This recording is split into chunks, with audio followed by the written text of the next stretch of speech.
Eduardo Rocha, direito ao alvo. Mais um vídeo aqui para vocês para comentar sobre o resultado dessa ação promovida pelo Valdemar da Costa Neto e o PL para questionar o resultado ou a forma de apuração dos votos aí pelas urnas anteriores a 2020. Veja que a ação foi rejeitada, né?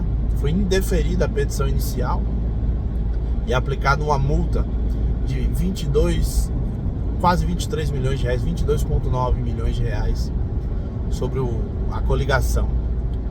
E eu vi algumas pessoas comentando como se chegaram a esse número e eu vim contribuir com a minha pouca experiência no direito e meu suporte está caindo aqui, e vim contribuir para explicar qual foi o critério, né?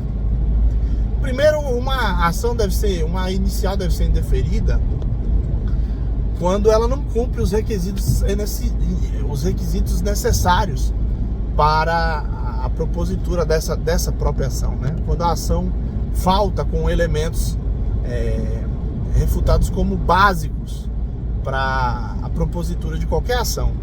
Essa regra está incerta lá no CPC. E a justificativa do ministro é de que não haveriam falhas nos elementos essenciais. Ao contrário, é uma discordância dele quanto ao mérito. Ele julga isso uma afronta aos princípios basilares democráticos e por isso rejeita, né? Informa que não foi feito a avaliação dos 2 turnos, que os relatórios não contemplavam tudo e que isso se revelava, na visão dele, apenas uma afronta ao processo democrático, ao processo eleitoral, e multou. Aí, para mim, já a primeira incongruência com o sistema jurídico do país. Haja vista que não é um defeito na peça em si, ou na tentativa de rediscussão da matéria, mas é um defeito na visão dele contra a democracia. É uma opinião, ele entrou no mérito para emitir essa opinião, então não seria caso de indeferimento da petição inicial. Mas eu não vou me ater muito a isso, porque é uma questão muito técnica e não adianta a gente tratar esse tipo de assunto aqui num vídeo tão curto.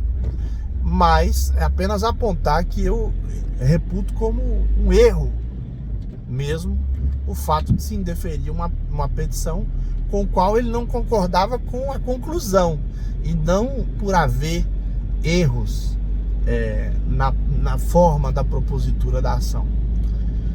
O outro ponto é que eu vejo que algumas pessoas estão na dúvida como se chegou a esse valor de 22 milhões.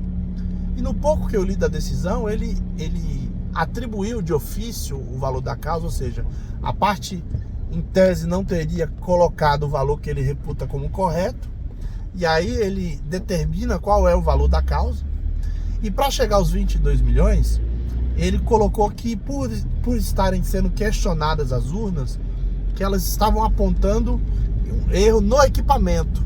E cada equipamento, segundo a própria decisão, custou cerca de R$ 4.700. Multiplicando pelo número de equipamentos que estavam sendo impugnados com a ação, e eu aqui já me antecipo, não se impugnou o equipamento, mas a forma como ele computou ou a forma como ele registrou esses votos, e pela falta de possibilidade de auditoria nessas urnas anteriores. Então ele somou a quantidade de equipamentos vezes o valor pago pelo tribunal para cada equipamento, chegou a um total de 1 bilhão, não me lembro exatamente o valor agora, e também não estou com nenhuma cola aqui, e calculou um percentual de 2% sobre esse valor total, chegando ao resultado de 22,9 milhões de reais. E aí eu também reputo como mais um erro Afinal de contas, não tinha sido esse o valor atribuído à causa, e a multa por litigância de má-fé, ela tem como base o valor atribuído à causa. Atribuído por quem? Quem atribui o valor à causa? Originariamente, quem atribui o valor à causa é o autor, é quem ingressa com a ação. E nesse caso, o autor não informou esse valor à causa, até porque, reitero, esse valor é o valor da urna, do equipamento urna eletrônica. E não era isso que estava sendo discutido. Não estava sendo discutido um erro no próprio equipamento físico, e sim um erro na forma como o software, o equipamento, o programa eletrônico estava fazendo o cômputo aí dos votos. Então, se ele queria partir desse pressuposto, ele deveria ter informado qual foi o valor do software, certo? E daí dizer que a multa era com base no valor daquilo que estava sendo impugnado. O valor da causa seria com base naquilo que estava sendo impugnado, ou seja, a forma como o software processava as informações, e calculado com base nisso. Então, mais uma vez, errou o ministro, e isso é irrelevante, né? Na verdade, não é um erro. Eu tenho aqui uma opinião a respeito disso. Às vezes me parece que o senhor ministro Alexandre está sendo usado como máximas vênias aqui. Me parece que ele está sendo usado como aquele jargão, um boi de piranha, alguém que está extrapolando em todos os aspectos a sua competência, sabendo que sofrerá consequências futuras, mas para tentar compor um resultado mais favorável a um grupo. Então é isso. Mais uma vez, eu não estou aqui, repito, não estou aqui afrontando ninguém, só estou fazendo uma interpretação, uma leitura dos fatos que estão se revelando.